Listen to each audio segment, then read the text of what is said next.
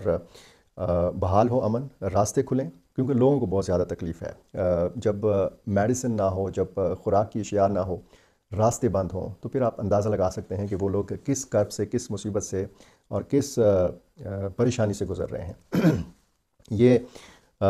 جو باری ہتھیار حوالے کیے جانے کی جو ایک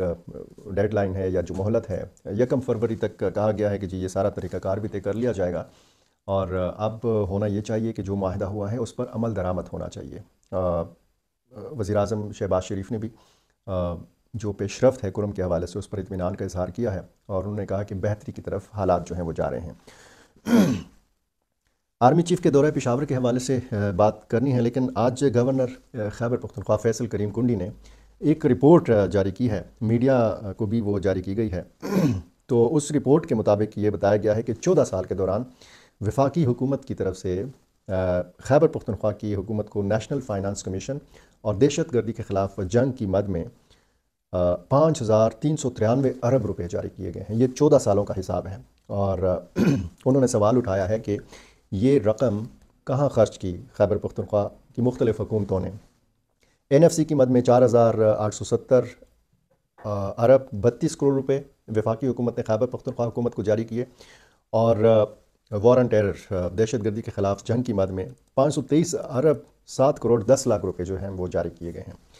اب آپ کو پتہ ہے علی امین گنڈاپور اس صوبے کے وزیر اعلیٰ ہیں، پاکستان تحریک انصاف سے ان کا تعلق ہے، اور پیپلز پارٹی سے تعلق ہے گورنر خیبر پختونخوا فیصل کریم کنڈی کا۔ ویسے یہ جو میں نے ہے کا لفظ استعمال کیا ہے، یہ مجھے تھا کا لفظ استعمال کرنا چاہیے تھا، کیونکہ جب وہ ایک آئینی عہدے پہ آ گئے تو ان کا تعلق پھر پاکستان پیپلز پارٹی سے یا کسی بھی سیاسی جماعت سے پھر نہیں ہونا چاہیے تھا، لیکن چونکہ پاکستان ہے، پاکستان میں بہت ساری چیزیں جو ہیں وہ جائز ہو جاتی ہیں،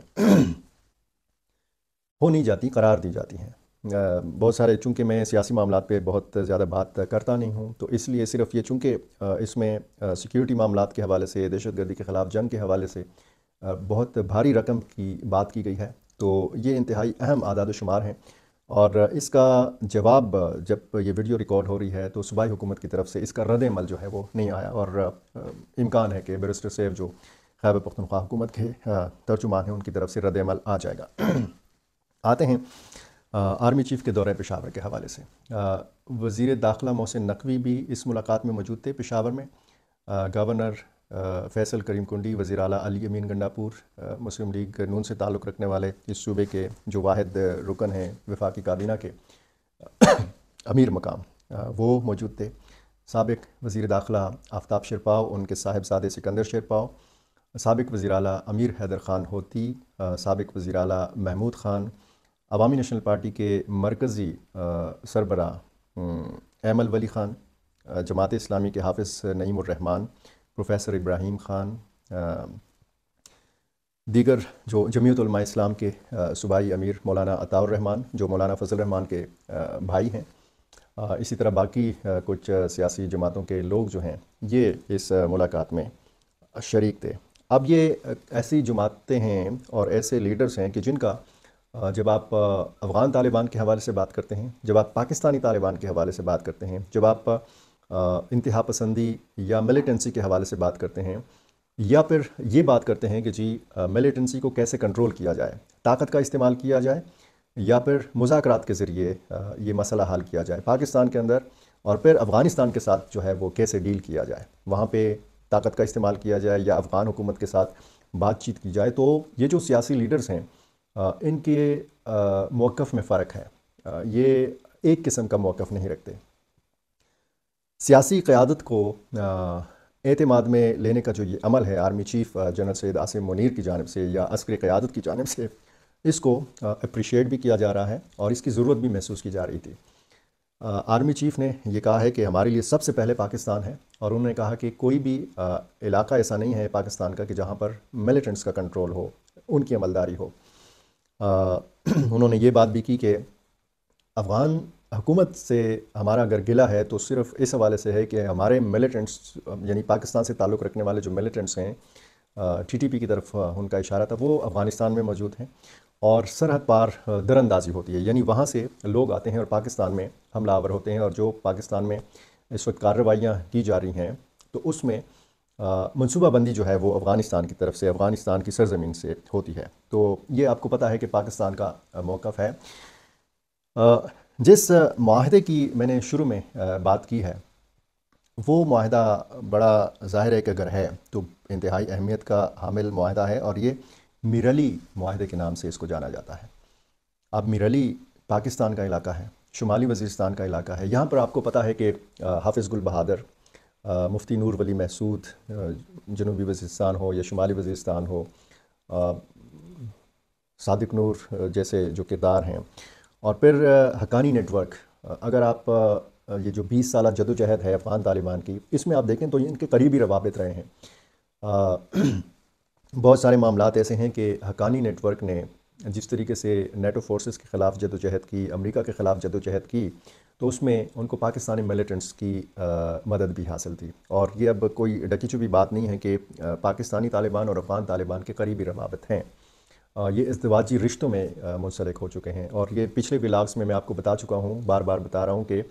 کوئی ایسا سلسلہ بھی تھا کہ پاکستانی ملیٹنٹس کو افغانستان کے مشرقی صوبوں سے منتقل کیا جائے افغانستان کے وسطی جو صوبے ہیں جیسے غزنی، وہاں پر۔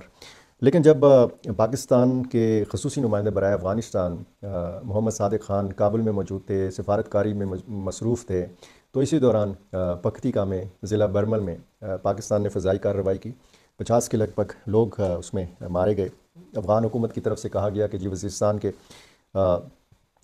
سے جو نقل مکانی کرنے والے لوگ تھے وہ تھے، پاکستان کا دعویٰ تھا کہ جی ملیٹنٹس کے ٹھکانوں کو نشانہ بنایا گیا ہے۔ بہرحال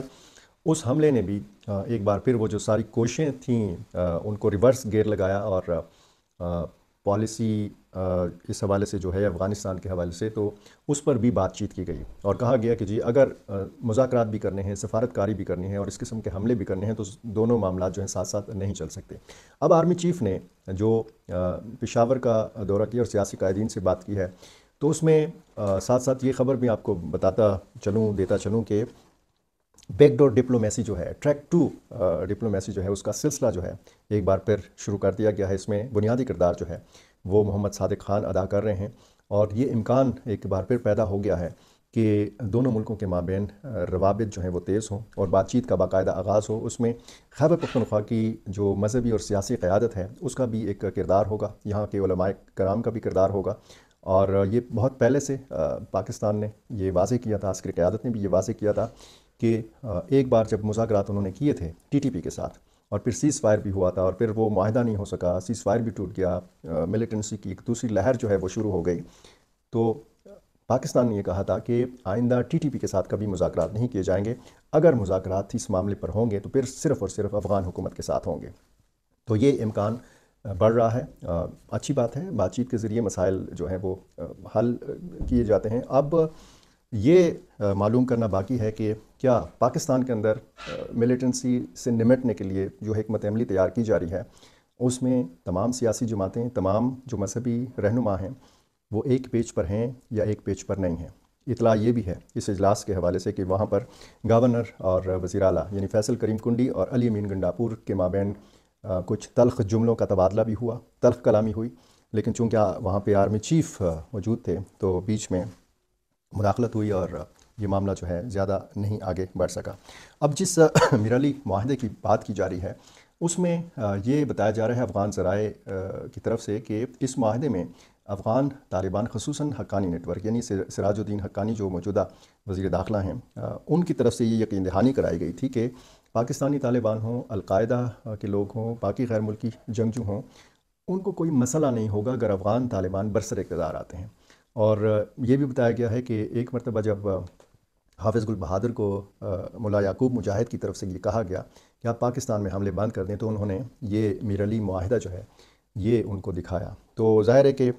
اب برسر اقتدار ہیں افغان طالبان۔ اس معاہدے کی کیا حیثیت ہے، اس معاہدے کے حوالے سے جو بات کی جا رہی ہے اس پر افغان حکومت کا یا افغان حکومت کے ترجمان ذبیح اللہ مجاہد کا کیا رد عمل سامنے آتا ہے؟ اب تک تو اس پر رد عمل سامنے نہیں آیا، لیکن دیکھنے والی چیز ہوگی کہ اس حوالے سے پھر وہ کیا کہتے ہیں۔ شیخ ہیبت اللہ اخندزادہ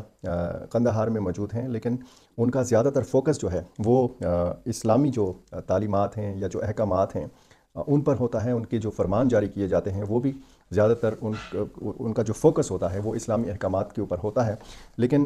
جو خارجہ معاملات ہیں، جو خصوصاً پاکستان اور افغانستان کے معاملات ہیں، ان پر شیخ ہیبت اللہ اخندزادہ جو ہیں وہ کھل کر بات نہیں کرتے، حالانکہ ان کا صرف ایک بیان جو ہے بہت سارے مسائل حل کر سکتا ہے۔ آج کے لیے اتنا ہی۔ میرا چینل اگر آپ نے سبسکرائب نہیں کیا تو یہ کر لیجئے، مجھے اپنی رائے سے ضرور نوازا کیجئے، اور یہ ضرور بتایا کیجئے کہ میں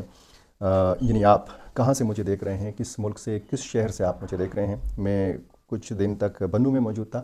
اور مجھے کچھ ناظرین یہ بھی پوچھتے ہیں کہ آپ ہم سے تو پوچھتے ہیں، اپنا نہیں بتاتے کہ آپ کہاں سے بات کر رہے ہیں، تو میں اس وقت پشاور سے بات کر رہا ہوں۔ بہت شکریہ۔